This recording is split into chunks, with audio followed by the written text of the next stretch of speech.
Ikaw, ano kaya ang gagawin mo kung pasukan ka ng booking na kagaya nitong sa akin? Dahil pinasukan kasi kaagad ako ng booking na malayo yung drop. Tapos nung tinignan ko sa mapa ay medyo delikado sa lugar na to. Dahil sobrang dilim at walang katao-tao yung dadaanan mo papunta sa drop. Bukod pa dun ay yung kalsada ay sobrang sisikip na halos hindi nakasya yung mga sasakyan. Wala namang problema sa pamasahe na ibabayad sa atin ni Grab. 188 pesos nga yung ibabayad sa ating pamasahe. Tama lang naman dahil ikot talaga yung ruta at sarado yung shortcut. Dahil nga alas 12 pa lang to ng hating gabi. Naging okay naman yung transaction namin ng customer kahit medyo alanganin sa lugar. Yun nga lang, hindi nasakop ng planner yung area na pinagdrapan ko paglalabas na ako. Binilisan ko na para makabalik ako sa may area ko at nakakuha naman ako agad ng booking. Ready na yung order at kikita tayo dito ng 60 pesos kapag ka na-drop off na natin dito sa may customer. At yung McDonald's naman ay walang rider kaya tayo yung napili. Wala dito nga sa tambayan namin sa may Jollibee, kailangan ko lang tumawid. Yung order ay ready na at pick up ko na agad para ma-deliver na natin. Pasensya na nga kayo kung madilim yung shot natin dahil nilapag ko lang yung cellphone. Nag-iipon pa kasi ako pambili ng Insta360 para hindi na tayo mahirapan sa pagkuha ng mga videos. Awkward kasi kapag kinukuha na natin yung mga customer gamit yung cellphone. Kaya most of the time ng mga video ay kagaya na lang nito kapag umalis na yung customer tsaka natin siya mabibidyohan.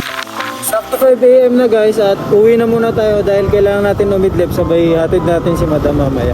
Mabilis nga lang yung tulog natin at hindi natin namamalayan na kailangan na natin ihatid si Madam. At sapat na siguro yung halos 3 hours na tulog para bumalik sa biyahe at hindi na antukin. At dito ko nga napili tumambay sa may McDonald's sa may CNB Marikina Heights. At tiyempo naman na nakakuha tayo ng isang order na tapos na kaagad. Na malapit lang yung pagdadrapan dahil halagang 50 pesos lang. Kahit nga umuwi tayo pagpasok ng planner ay naka-15 na tayo. Planner nga din natin malalaman kung makakarami ba tayo ng booking. Bali ang quota kasi natin na booking araw-araw ay 32. Yun ay para ma-hit natin yung 470 pesos na incentives. Yun nga lang ay pinasukan tayo ng made to order na merchant. Mission success! Magkano pa masaya? Wait lang. 86. Buti na nga lang yung order natin ay mabilis dahil konti lang naman yung in-order ng customer. Kaso nga lang kung anong bilis naman ng merchant ay ganoon naman katagal lumabas yung customer. Yung sumunod naman dito pagka-drop ko ay kabilang kanto lang itong Andok. Double booking din. Ang galing kasi ngayon, 800 yung binayaran ng customer, binigyan ako 1,000 tapos 50 daw pesos yung tip. Galing, bago tayo umuwi, may tip tayo na marami.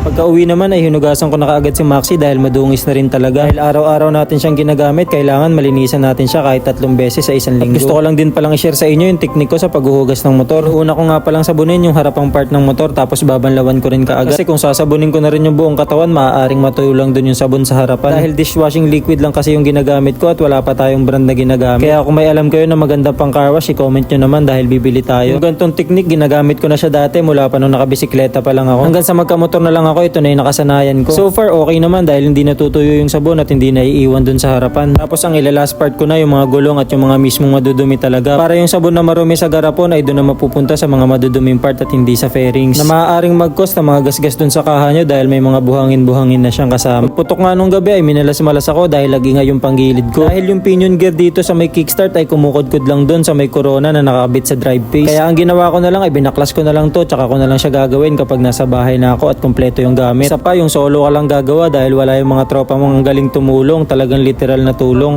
Baka nang hindi, baka nangangalay sa kwet. Sa kabila ka din, sa kabila ka. Gibreg mo na mo pa. Ibig mo pa yakap. Baliw? Zoom mo. Mahal na, Gibreg mo pa. Yung alin. Yakap.